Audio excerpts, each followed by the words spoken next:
September 11th, 2001, 19 years ago. Almost everyone alive that day who was more than a couple years old remembers exactly where they were at and what they were doing at that moment. It was a moment that is forever etched into everyone's mind and so many hearts. A moment that, in one way or another, changed so many people's lives, even those that didn't realize it. That is the reality of that moment. The only time in recorded human history where the majority of people on the planet simultaneously were suddenly and abruptly changed in some fundamental way. As for the overall state of the world's affairs, it changed suddenly and abruptly towards a more totalitarian and authoritarian form of government. Everyone was put under the radar and questioned. We were told by the governments to be vigilant and be suspicious of everyone, that if we saw anything suspicious or out of the ordinary, whatever that is, to immediately call some authority. The government made a ridiculous color scheme, and supposedly whatever color they deemed it that day is how afraid and fearful you should be. The color scheme was schemed up seemingly overnight. If the threat was so real that we needed a daily update of the threat level, where was this immediate threat just days or weeks or months prior? Also, within just hours and days of the attack, the government knew exactly who had done it. Somehow, within days, they were able to identify all the supposed 19 hijackers and also the mastermind, Osama bin Laden. In the days immediately following 9/11, the Bush administration national security team actively debated an invasion of Iraq.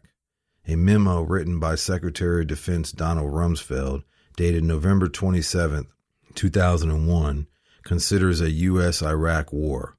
One section of the memo questions, quote, how start, ?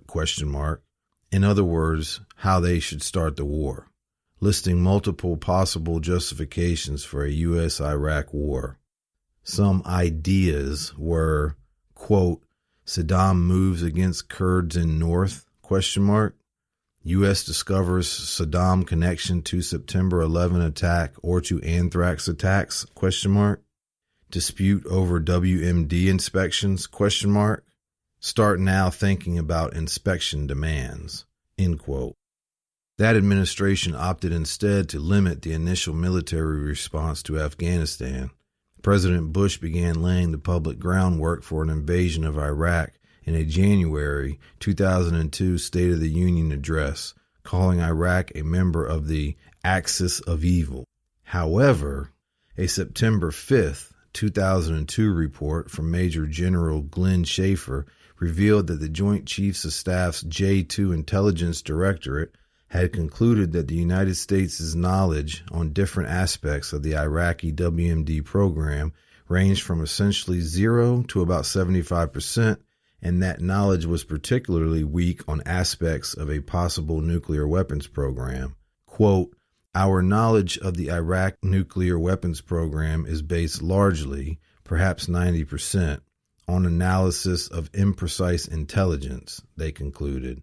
Our assessments rely heavily on analytic assumptions and judgment rather than hard evidence. The evidentiary base is particularly sparse for Iraqi nuclear programs. And since the Bush administration has collectively admitted there was never any evidence Iraq had WMDs, meaning when they were saying Iraq did prior to the war, obviously that was a bold-faced lie. Although false flag attacks are nothing new throughout history, particularly all the major wars for the past century the U.S. has started or instigated, all have stemmed from some combination of a false flag, disinformation campaign, a coup, and propaganda. And although 9/11 was most certainly a false flag attack, this one was on the grandest scale to date. The absolute boldness of it, the planning and preparation that had to go into it, and the absolute certainty that some of the top officials in military and government had to, in some way, be involved in the planning and or cover-up. But the flip side to 9/11 being on the grandest scale to date is the fact that through video analysis, eyewitness statements, and most importantly, verifiable scientific evidence, physics, and the laws of nature, the official story has been able to be scrutinized, investigated, and proven to be utterly and totally false. All the major points of the government's official story have been proven to be false. If you know what I'm saying is the truth, it's time to start mentioning it and talking about it more in conversation. Bring it back to the forefront of people's minds. If we lay down for that, we sure as fuck will lay down for anything.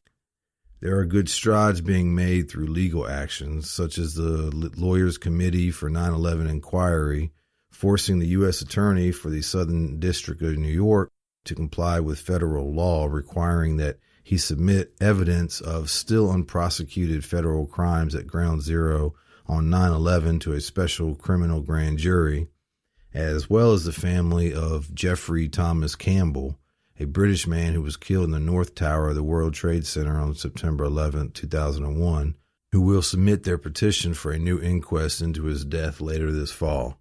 A new inquest into the death of Jeff Campbell will provide a tailor-made opportunity to establish in a court of law that the destruction of the Twin Towers was caused by pre-planted explosives and incendiaries. And if you don't know or believe what I'm saying is the truth, and you believe the official fairy tale, I invite any one of you who feels you have a valid argument for why the government's story is true to put your money where your mouth is and contact this show. However you access this audio, there is a way to contact the show through it, and I welcome anyone who would like to have an open discussion about the events of 9/11 and why you believe the official story. And starting tonight and for the next 3 consecutive days, there will be talks and presentations with some of the biggest names in the 9/11 Truth movement. You can watch it live as it happens or check it out after, all on ae911truth.org. That's ae911truth.org. Links in the description also. To quote Arthur Schopenhauer, all truth passes through 3 stages. First, it is ridiculed. Second, it is violently oppressed. Third, it is accepted as being self-evident. We are entering the 3rd stage of 9/11 truth.